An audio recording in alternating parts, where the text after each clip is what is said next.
a dar grabar a esto, como de costumbre.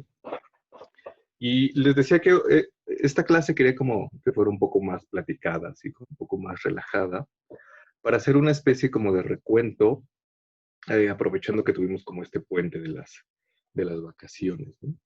Eh, lo que hicimos desde que empezó el semestre hasta que nos quedamos en diciembre con Macrobio fue ver como un conjunto de características que van conformando la imagen del mundo medieval, ¿no? O esta imagen del mundo que va a pasar a la Edad Media. Y lo que hice o puse hincapié como particularmente en una característica fundamental, que era que se trata de un universo geocéntrico, ¿no? Y esto por dos cosas. Porque el hecho de que el universo sea geocéntrico en estas concepciones implica como muchas otras cosas de las que ya hemos visto. Y en segundo lugar, porque el hecho de que el universo sea geocéntrico va a ser una de estas características que va a permanecer básicamente inamovible durante toda la Edad Media. Uh-huh. O sea, esta imagen del mundo que es geocéntrica y que empieza con Platón y que de nuevo es reforzada por los textos herméticos y neoplatónicos y aristotélicos, en la Edad Media se va a ver reforzada todavía más porque la Iglesia Católica lo que hace es adoptar esta imagen del mundo, ¿no? Entonces, suena un poco a cliché y quizá por eso se ubica o se identifica un poco la Edad Media con esta Edad Oscura, porque justamente esta imagen del mundo y esta adopción de esta imagen por la Iglesia Católica que no cambia, es lo que permanece como continua en toda la Edad Media. Hasta que en el siglo XVI, con Copérnico, esto empieza a cambiar. Tenemos ahí como esta cuestión de Bruno y su defensa del heliocentrismo y esta idea de que lo quemaron por defender la ciencia y etcétera.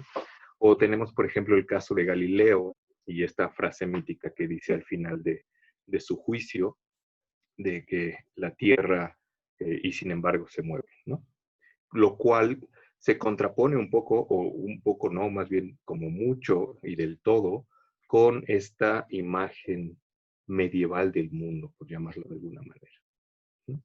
Entonces, por eso me importaba como tanto esta característica geocéntrica, porque de ahí tenemos además que el universo es esférico, o sea, tiene un centro y tiene un límite en torno al cual gira todo, y tiene forma de esfera porque gira, en tanto tal es finito, y más allá de él no hay nada más, ¿no?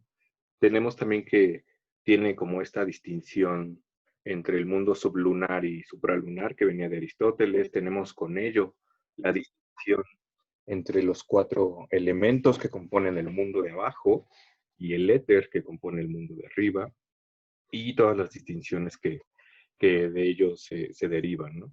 Que el movimiento de arriba es circular, es eterno, es perfecto, es perpetuo, mientras que el movimiento de abajo es rectilíneo, es imperfecto, es perecedero. Ahí está la generación de la corrupción, la vida y la muerte, etcétera, ¿no? Entonces, son todas estas cosas que tenemos ya en Platón, tenemos ya en Aristóteles, tenemos rescatado de alguna manera en los textos neoplatónicos, en los textos herméticos, lo tenemos incluso como en algunos pasajes bíblicos, y a ello se agrega como esta otra cosa que habíamos mencionado y que es fundamental, sobre todo para los platónicos, que es la existencia del alma. El alma permea, por así decirlo, todo el universo en prácticamente todos estos autores, con excepción, por supuesto, de Aristóteles, ¿no? Tenemos que existe un alma que está imbuida o metida en el universo, en el cuerpo del universo, de manera que el universo está animado.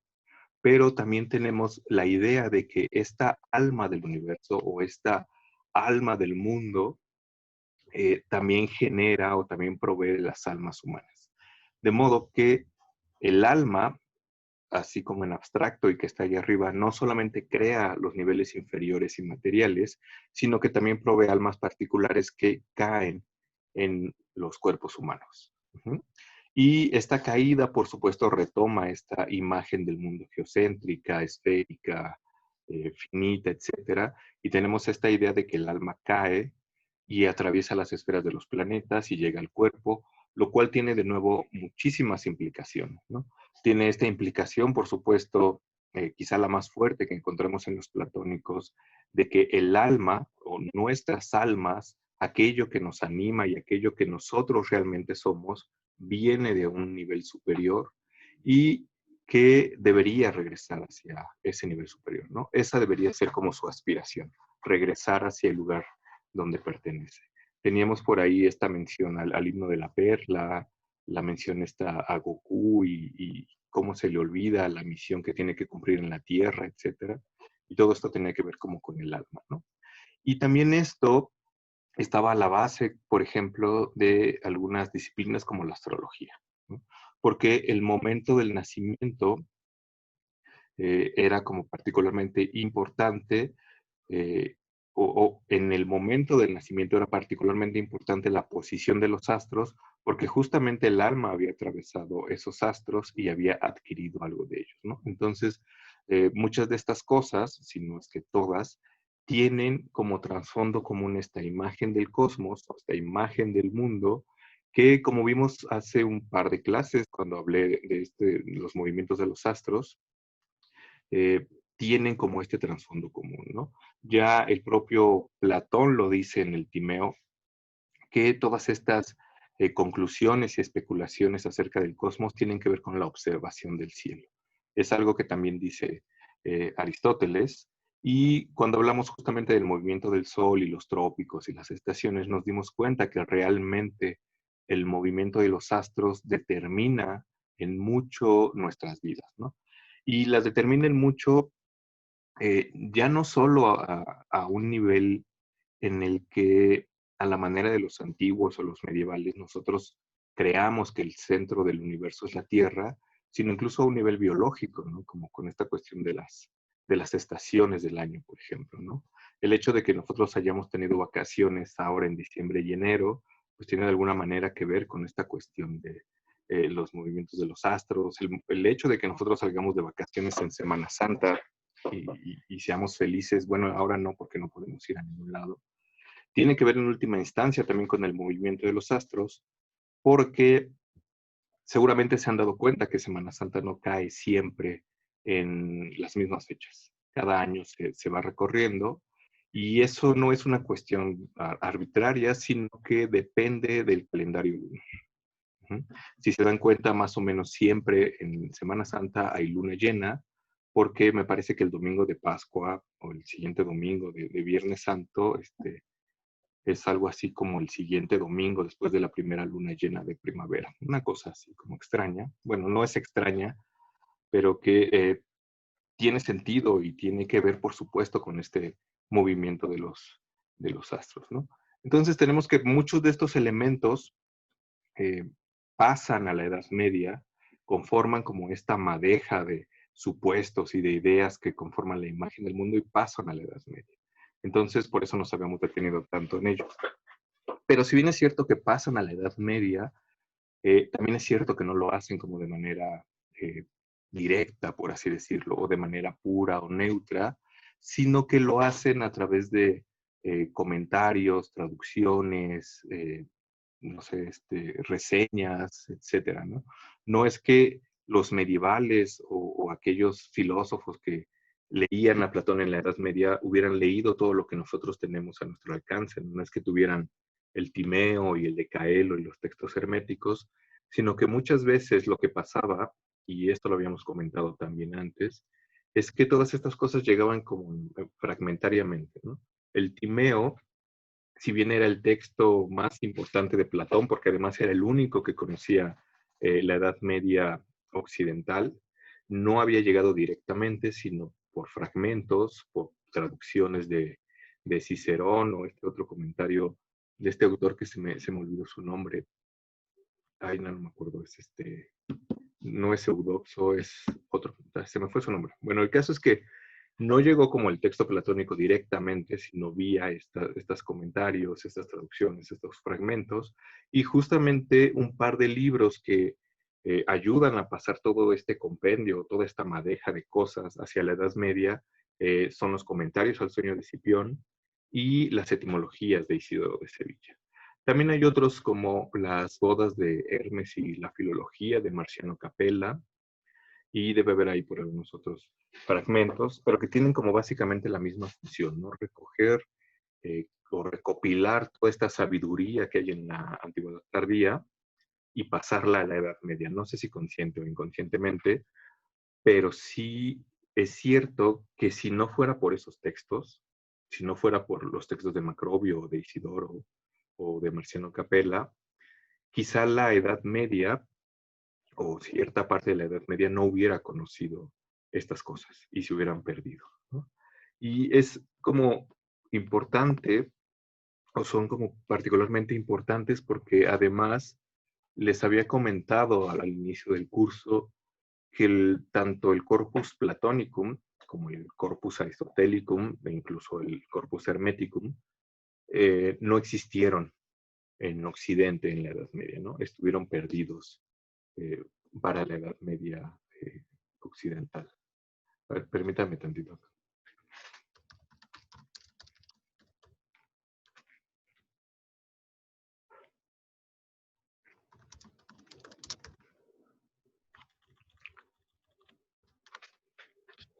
Ya, perdón. Es que no puedo hacer dos cosas al mismo tiempo. Que llegó un compañero que fue el primero que llegó y le dio como unirse y no se pudo unir y quedó ahí como volando y ahorita anda diciendo que no puede entrar a ver si cae, ¿no? Bueno, pero estábamos en esta cosa de que todos estos textos no estaban disponibles en la Edad Media. Y, por ejemplo, ya habíamos comentado también que el corpus platónico, o sea, todo este conjunto de diálogos que quizá nosotros sí podemos leer, llegó a Occidente hasta el siglo XVI, ¿no? Cuando cae el Imperio Romano de Oriente, o sea, todos esos textos platónicos estaban en el Oriente griego, y cuando cae el Imperio Romano de Oriente regresan a Occidente, el corpus platónico y el corpus hermético. El corpus aristotelicum estaba en el mundo árabe, y este sí regresa a Occidente antes, regresa por el siglo XII, que es bien interesante el siglo XII, porque justamente después de este como periodo donde inicia la Edad Media, tenemos una especie de vacío, una especie de hueco, por así decirlo, o de sequía filosófica, que quizás solo está roto como por el Renacimiento carolingio en el siglo VIII, ¿no? Si uno se pone a revisar como las historias de la filosofía, quizá tenemos como a los padres de la iglesia, los apologetas latinos, etcétera, y luego tenemos una especie de hueco raro que tiene como una isla en medio del Renacimiento carolingio, donde tenemos, por así decirlo, eh, el germen, pero solamente eso, ¿no? Como el germen de las universidades, en las reformas de Alcuino, que era como un personaje en la corte, ¿no? Pero el surgimiento de las universidades y este nuevo boom de la filosofía, por así decirlo, no se va a dar sino hasta el siglo XII, que, bueno, siglo XI, XII, que casualmente coincide justamente con el regreso del corpus aristotélico. Uh-huh. Y con el regreso del corpus aristotélico junto con los comentarios árabes, los comentarios de Averroes y esta incursión como del mundo árabe, ¿no? Entonces, como bien interesante. A lo que voy con todo esto, bueno, es algo que vamos como a comentar en clases que viene, y es algo que viene un poco en este texto que les dejé en el Drive, que habla sobre los modelos filosóficos de la Edad Media, porque ahí habla un poquito como de las universidades, de la manera en que se discutían las universidades, los autores fundamentales que eran los escolásticos, Alberto, Tomás, etcétera, ¿no? Y bueno, sobre la forma de discutir vamos a hablar un poco la semana que viene, que hablemos de Lull. Pero es bien interesante que en este periodo, donde las universidades tienen como su punto fuerte, surge un personaje como Ramón Lull, que se encuentra al margen de las universidades. O sea, Ramón Lull no era un profesor universitario, no estudió en la universidad, sino que es como un personaje extraño que genera como cosas extrañas, ajenas al método escolástico de discusión, ¿no? Sobre Lull vamos a hablar la clase que viene, pero desde antes les he adelantado que lo que sí hay en Ramón Lull es esta idea de que hay una relación muy fuerte entre el lenguaje y el mundo. Hay, de hecho, casi una equivalencia entre el lenguaje y el mundo, que de hecho no es privativa de Ramón Lull, ni es como muy original, sino que ya están como muchos otros autores, ¿no? Cuando leímos el Génesis, una de las cosas que comenté acá es que había ahí una relación muy fuerte entre el lenguaje y las cosas, porque la creación del mundo por parte de Dios había sido una creación lingüística, ¿no? Y dijo Dios, hágase la luz, y se hizo la luz. Y dijo Dios, sepárense las aguas superiores y las inferiores, y se separaron, ¿no? De modo que aquí está ya eh, una relación entre las cosas y el lenguaje, que por ejemplo la mística judía, que está recogida sobre todo en el Zohar, que también les dejé por ahí una introducción en el Drive, eh, relación que la mística judía verá como de manera muy fuerte, ¿no? De modo que un poco lo que dirá la mística judía, los textos del Zohar, es que los 5 libros de la Torah, los 5 libros del Pentateuco del Antiguo Testamento, son algo así como el mundo escrito, mientras que el mundo físico es algo así como la Torah desarrollada, ¿no? Entonces hay una equivalencia muy fuerte entre lenguaje y mundo, que aquí particularmente está dada por el hebreo, ¿no? El hebreo es esta lengua originaria y podemos hacer o podemos encontrar como equivalencias muy fuertes entre las palabras hebreas y las cosas, ¿no? En esta película, en Pi, El orden del caos, que por ahí les dejé también el tráiler en algún momento, salen como este personaje loco que se dedica justamente a la cábala judía y lo que hace es enseñarle al matemático cómo el hebreo es un sistema de numeración y cómo si juntamos la letra, si sumamos los números que corresponden a las letras de padre y si sumamos los números que corresponden a las letras de madre, nos da un cierto número, y luego si sumamos los números que corresponden a las letras de hijo, nos da exactamente como el mismo número. Entonces es una locura ahí, en donde tenemos de nuevo esta idea de un orden matemático del cosmos, ¿no? No solamente esta equivalencia mundo-lenguaje, sino esta relación como matemática. Relación que, por ejemplo, ya había sido problematizada por Platón, ¿no? En el Cratilo, donde tenemos como estas dos posturas, ¿no? O el lenguaje es, eh, por así decirlo, necesario y las palabras dicen algo de las cosas, o el lenguaje es meramente convencional. Entonces, les dejé por ahí también en el Facebook el golem de Borges, donde recoge esta idea, ¿no? Estos primeros versos que dice que si en la palabra rosa está toda la rosa y el Nilo está contenido en todo el Nilo, habrá después un nombre terrible que será como el nombre de Dios, ¿no? Y en una referencia menos ortodoxa que también puse en el Facebook, teníamos esta idea eh, de Lisa, cuando el profesor Skinner resulta que no es el profesor Skinner y que más bien suplantó a otro y que, bueno, en español era como Armando Archundia, ¿no? O algo así. Y que Lisa le dice a Bart que pues el nombre no importa porque independientemente de cómo se llame, la esencia de la cosa no cambia, pero parece que más bien todos los demás son así como muy, ¿cómo decirlo? Se me fue la palabra, ¿no? Como que sí tienen esta relación fuerte entre lenguaje y cosas. Y entonces dice que nadie querría una rosa si la rosa se llamara hedionda, ¿no? Porque el nombre es como muy importante. O si los chocolates se llamaran chocobascas, pues nadie quisiera chocolates el 14 de febrero, ¿no? Porque el nombre es ahí como muy importante, ¿no? Entonces tenemos esta idea que también habíamos revisado cuando leímos el Génesis, de que hay una especie de lenguaje originario que se fue como perdiendo, ¿no? Que es como un poco la idea de lo que está en el poema de Borges. Y esta idea de este rabí, que lo que trata de hacer es recuperar ese lenguaje y reconstruir ese nombre. Lo que pasa un poco en el poema es que este rabí que vive en Praga trata de reconstruir ese nombre terrible que es el nombre de Dios mediante innumerables combinaciones, hasta que llega a la combinación perfecta, según él, ¿no? Que es algo que nos vamos a encontrar en Ramón Lull, esta idea de combinar cosas para conseguir como un resultado esperado, por así decirlo, ¿no? Pero bueno, sobre eso hablaremos la clase que viene. Y todo esto porque en este pequeño fragmento que leímos de Isidoro de Sevilla encontramos básicamente el mismo criterio, por así decirlo, ¿no? Como el mismo supuesto de fondo, que hay una relación muy fuerte entre el lenguaje, aunque aquí es el latín, y las cosas. Por supuesto, todo el texto, como les adelanté un poco en los videos, trata de explicar el porqué de las cosas atendiendo a su nombre, lo cual da unas explicaciones muy interesantes de repente, pero también de repente tiene unas explicaciones muy, muy extrañas, ¿no?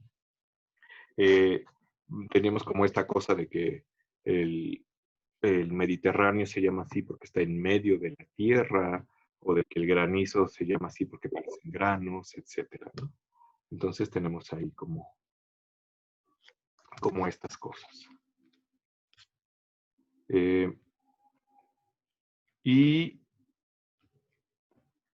otra cosa interesante que hay en Isidoro de Sevilla no solamente es esta relación lenguaje-mundo, sino que también en él podemos encontrar como una imagen del mundo muy clara, ¿no? Que de hecho está presente como en todo el texto, ¿no? No solamente tenemos esta idea de que las palabras dicen algo de las cosas, sino si leemos el texto nos damos cuenta de que ahí atrás hay un universo geocéntrico, hay un universo finito, esférico, etcétera, y que está compuesto por los 4 elementos y por eh, el éter, etcétera, ¿no? Y todas estas cosas. Eh, Y bueno, como les decía, era como un poco un pretexto a esto para dar como este salto ya a la Edad Media, eh, con un autor como lo es Ramón Lull, del que vamos a hablar la clase que viene.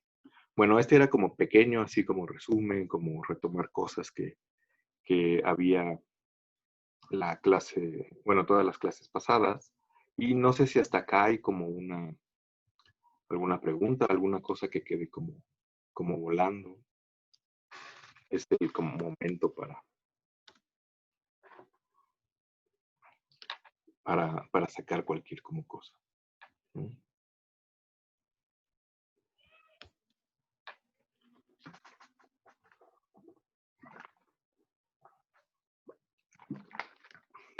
Bueno, no, si no hay como preguntas, eh, solo les quería comentar como una cosa más. Bueno, aparte de lo que vamos a leer la clase que viene, es que estoy tratando de que este compañero regrese a la clase, porque justamente eh, ahora que pegué estas cosas de los videos, Darien, no sé si lo ubiquen, me preguntaba que qué opinaba como de la estrella de Belén, ¿no? Que es esta cosa que se vio hace un par de semanas, que resultó ser como la conjunción entre Júpiter y Saturno, y que como en meme, eh, pues no nos tocó porque, bueno, estaba nublado, ¿no? Entonces, son estas cosas que siempre pasan en la Ciudad de México, que hay o eclipse o algo y no se ve.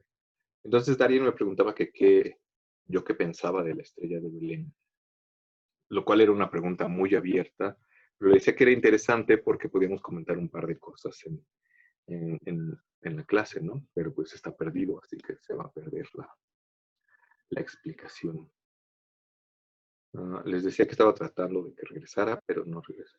Entonces, no sé si alguno de ustedes sabe cada cuánto se supone que se ve esa, este, eh, esa conjunción, porque según yo se veía, bueno, lo que leí así como superficialmente, se veía más o menos cada 700 años, ¿no? Pero no estoy como seguro, ¿no? Entonces, lo que creo que hay, uh, bueno, Aline dice que también quería saber qué pensaba de la conjunción.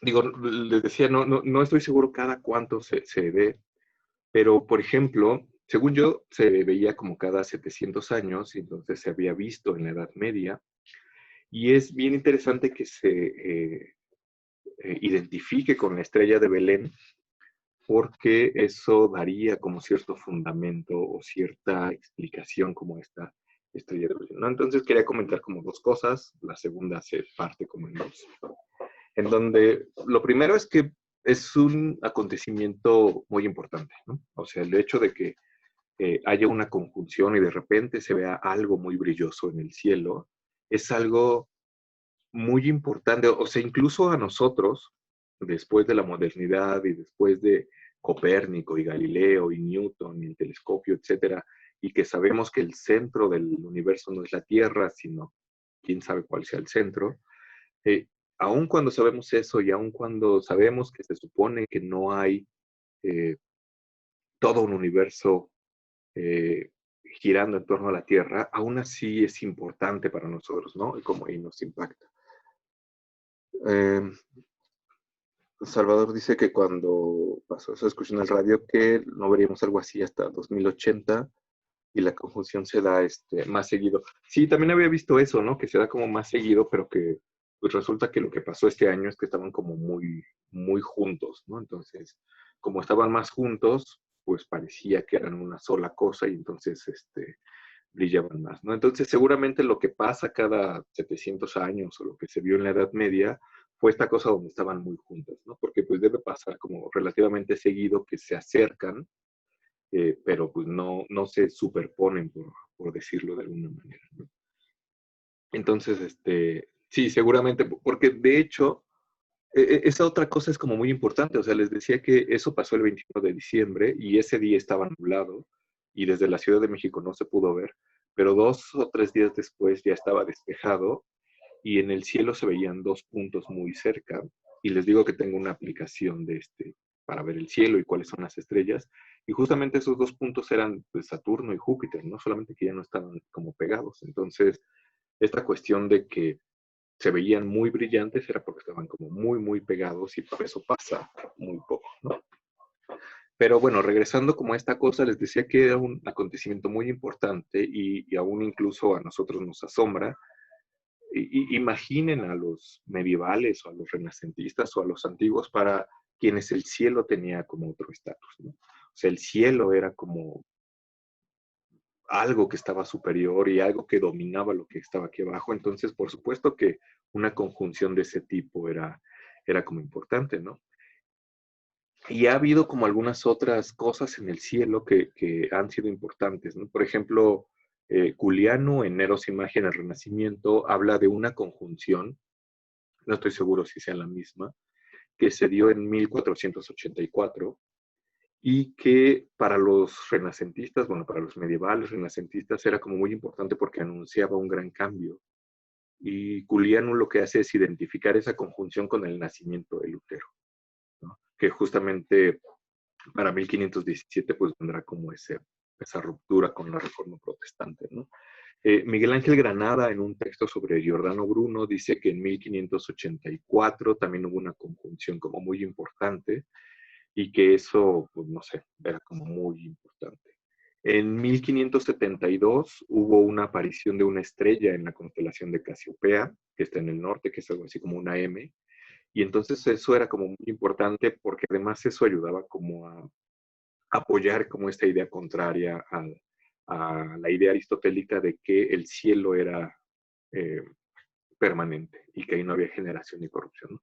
Entonces, pues si todas estas cosas que pasan en el cielo son muy importantes y aún ahora nos asombran los eclipses, los cometas, etcétera, ¿no?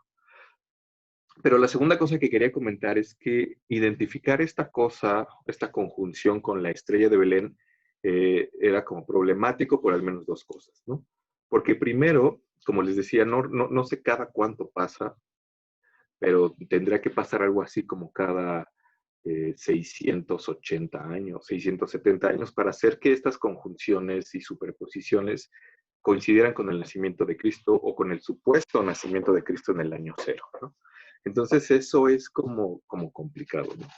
Porque tenemos como esta necesidad o esta, ¿cómo decirlo? Como esta idea que busca darle como una explicación física al cristianismo, por llamarlo de alguna manera, ¿no?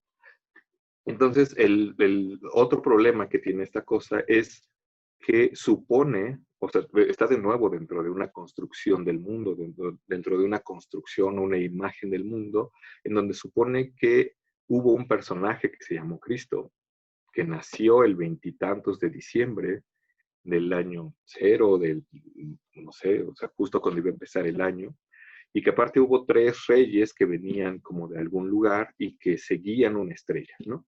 Y que la estrella era esta conjunción. Entonces es un poco problemático como toda esta suposición, porque debe ser como muy difícil que realmente haya pasado todo eso. Claro que seguramente si yo fuera como un pastor cristiano, un padrecito, diría, sí, claro, esa es la estrella de Belén, y esa fue la estrella que guió a los Reyes Magos, pero por supuesto detrás de todo eso está como todos estos supuestos que yo tendría que aceptar para decir que esa es la estrella de Belén.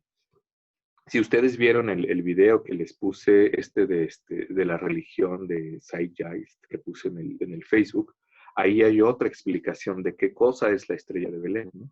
Eh, no sé si sea cierta, porque también esa explicación como medio conspiranoica es extraña y es como cuestionable, pero a mí me gustaba un poco más, porque tiene como esta cuestión de no aceptar como literalmente la explicación, sino darle como toda esta explicación simbólica y identificar a Cristo con el sol, a los tres reyes con el cinturón de Orión, que así como hoy es Día de los Reyes Magos y todos nos decían de niño que los tres reyes magos eran esas tres estrellas del cinturón de Orión, eh, esa interpretación identifica a la estrella de Belén no con una conjunción en específica, sino con una estrella que seguramente si salen ahorita en la noche se puede ver que es Sirio, ¿no?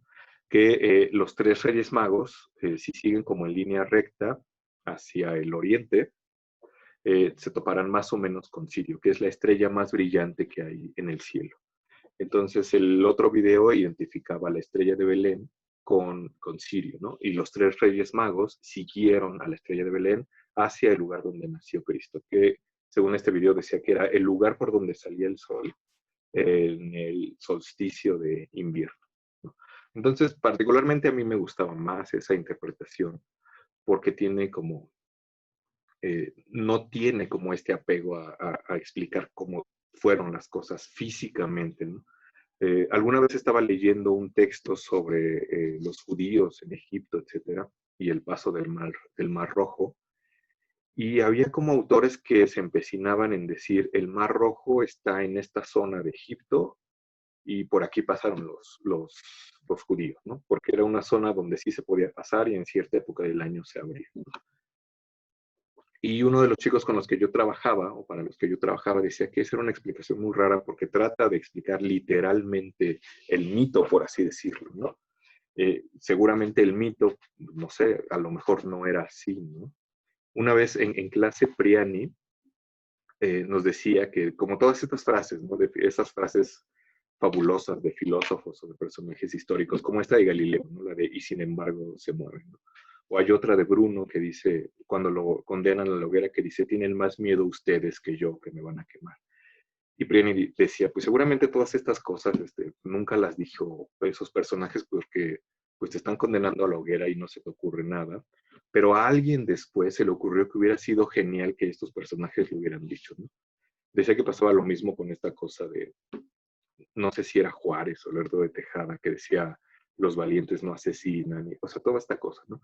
Que era como una especie de explicar lo que había pasado ahí, aunque seguramente no había pasado de esa manera, ¿no?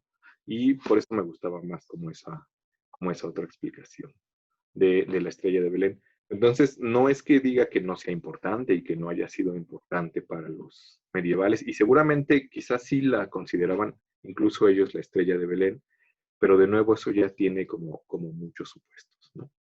Pero bueno, eso es particularmente lo que yo creo. No sé qué crean ustedes, están por supuesto en libertad de creer lo que crean conveniente, ¿no?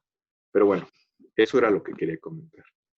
La otra cosa que quería comentar era que, no sé, esta tendencia como explicar la literalidad de los textos bíblicos es como esta cosa que ha llevado, por ejemplo, a los arqueólogos raros a buscar restos del arca de Noé, o esta cuestión de los mormones extrañísima, que se basan como en esta idea de una de las tribus perdidas de Israel, a identificarla con los pueblos de América, ¿no? A decir, claro, esta tribu perdida lo que pasó fue que llegó a América y muchas de las excavaciones que hubo en México, en Sudamérica, etcétera, en Centroamérica, estaban hechos basándose en esta idea, ¿no? De que los pueblos de América eran esa tribu perdida de Israel. Y era como una de las bases de los mormones, ¿no? Pero de nuevo, aceptar esa idea supone aceptar como toda una imagen del mundo, ¿no? Que quién sabe qué tan viable sea. Bueno, seguramente para ellos sí es viable, ¿no? Pero ahí está. Bueno, hasta acá mi comentario, que se extendió un poco más de lo que pensé que iba a ser. No sé si alguien quiere agregar algo, tiene algo que comentar.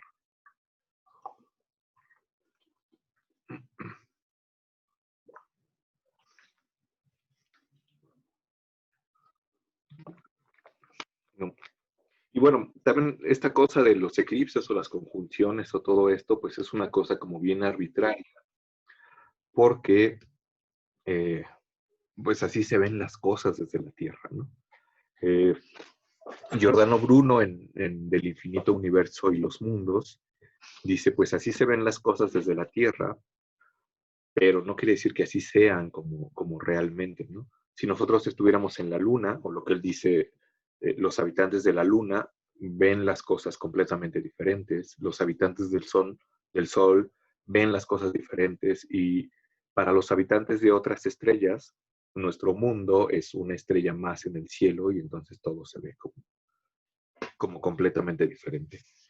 Hay un cuento de Lovecraft, me parece, no me acuerdo cómo se llama, no recuerdo si es Polaris u otro, en donde, ya saben cómo son los cuentos de Lovecraft, ¿no? Así como raros y cósmicos, etcétera, donde el personaje se duerme, me parece, como en una torre, y cuando despierta ve el cielo y se espanta muchísimo porque no reconoce las constelaciones, no reconoce las estrellas, porque se fue como a otro mundo, ¿no? Entonces, desde ese otro mundo, pues el cielo se ve diferente y todas las implicaciones que habría de la observación del cielo serían completamente diferentes, ¿no? Entonces, y el personaje, no recuerdo si eso está en el texto, pero el personaje debe asustarse muchísimo porque el hecho de que no se ven las mismas constelaciones en el cielo cambia por completo como el mundo, ¿no? O sea, derrumba como todo el mundo en el que estaba como acostumbrado a estar. Pero bueno, lo voy a buscar y se los pongo por ahí si les interesa. Bueno, pero hasta acá. Les decía que hoy iba a ser una sesión como relativamente corta, aunque ya se hizo larga como en algunas otras ocasiones, y pues quería retomar esta cosa de Isidoro. Entonces no sé si, ahora sí por último, ¿hay alguna otra cosa?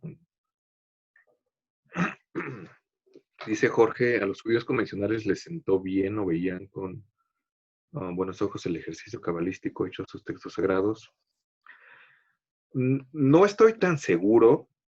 Conozco a alguien que es sobrino como de un traductor de la Torah, le voy a preguntar esta cosa, pero lo que sí es cierto es que el Zohar es uno de los textos aceptados en la tradición judía, ¿no? Entonces, seguramente no todos los judíos, o estos judíos convencionales, como dices, son cabalistas, o no todos ellos ven en la Biblia como esta fuente de misticismo que sí ven los cabalistas. Pero lo que sí pasa es que el Zohar es uno de los textos fundamentales como el judaísmo y aceptados, ¿no? O sea, la Torah, que son los 5 primeros libros, el Talmud, que son los comentarios a estos primeros libros, y el Zohar, que son eh, como estas visiones místicas sobre la Torah, son los tres textos como fundamentales, ¿no? Entonces, no creo que les haya sentado mal, no creo que lo hayan visto con malos ojos, pero también creo que no es algo que todos comparten, ¿no? Eh, por ejemplo, la introducción al Zohar de Esther Cohen dice que el Zohar es una cosa que si tú eres judío no podrías leer hasta que no cumples 40 años. Entonces, seguramente ninguno de nosotros aquí podría leer el Zohar todavía, porque no tenemos 40 años. O sea, porque es un texto no solo difícil, no solo obscuro, sino incluso peligroso. Salvador dice que su mejor amigo es judío, que no es muy ortodoxo, y él no tiene problemas al respecto, ¿no? Entonces, sí. Pues sí, es un poco lo que decía, ¿no? Yo creo que no hay como tanto, o sea, no es tanto así como que sea una herejía y haya como conflictos así, porque pues si no ya se hubieran separado, ¿no? Y aunque, por ejemplo, haya judíos como hiperortodoxos, estos que no tienen teléfono y luz, etcétera, pues siguen siendo como judíos, ¿no? No es como que se separan. Pero bueno, sí, también es claro como, o también es bueno aclarar que no todos los judíos son así, o no todos los judíos ven así las cosas, ¿no? Pero bueno, eh, si no hay nada más, pues les agradezco por estar acá después de las vacaciones, así como después de estas vacaciones extrañas, porque no podemos salir. Y lo que vamos a leer la clase que viene es a Ramón Lull. Vamos a leer algún fragmento del Arte Breve, que es el último texto que Lull escribió en su vida y en el que trata de compactar como todo su propósito, ¿no? Que al final era como convertir infieles. Entonces les voy a dejar, voy a subir al rato, ahora sí prometo que hoy subo el texto. Hace un año, justamente cuando fue el paro, cuando empezó el paro, hice unas cápsulas para esto, se las voy a subir, pero y no sé, también haré un par de videos como explicando algunas cosas, porque hay unas figuras en Lul que es como importante verlas, o no sé, como más fácil verlas que imaginárselas. Entonces se las dejaré como por ahí, aunque también esté en el texto. Y bueno, si no hay nada más, pues muchas gracias por estar por acá y nos vemos el siguiente miércoles, si todo va bien. ¿Vale? Pues gracias y hasta luego. Profesor, Sí, ¿podría hacer una pregunta como un poquito ya fuera como del tema de la clase con respecto al trabajo final? Es sí, que claro. no recuerdo si le había comentado ya la fecha de entrega o no lo ha comentado. Eh, Entonces, no le he comentado y no he comentado así como nada al respecto, bueno, nada como más concreto, pero lo que siempre pido, o sea, nuestra última clase es el 10 de febrero. Ujú. Entonces, esa semana se acaba el semestre además. Entonces, lo que yo siempre hago con la evaluación del semestre es pedirles para esa semana sus entregas, ¿no? Que les había adelantado un poco al inicio del semestre que hay dos maneras de pasar el curso. Pueden entregarme un trabajo final de entre 7 a 10 cuartillas, tratando como un tema de la clase o relacionando algún tema de la clase con alguna otra cosa, etcétera. O pueden escribir 3 entradas para el blog colectivo que tenemos, que por ahí también dejé el link, lo voy a volver a pegar, en donde lo que hagan era relacionar algún tema de la clase con básicamente cualquier cosa, con lo que se les ocurra, ¿no? O sea, a lo largo de lo que llevo dando esta clase, ha habido chicos que han hecho su trabajo sobre, no sé, algún tema de la clase y Pokémon, o Los Simpson, o Rick and Morty, películas, etcétera, ¿no? Porque uno de los puntos de la clase es preguntarnos si todas estas cosas o todas estas posturas filosóficas están montadas sobre una imagen del mundo, ¿qué pasa con ellas cuando la imagen del mundo deja de tener vigencia?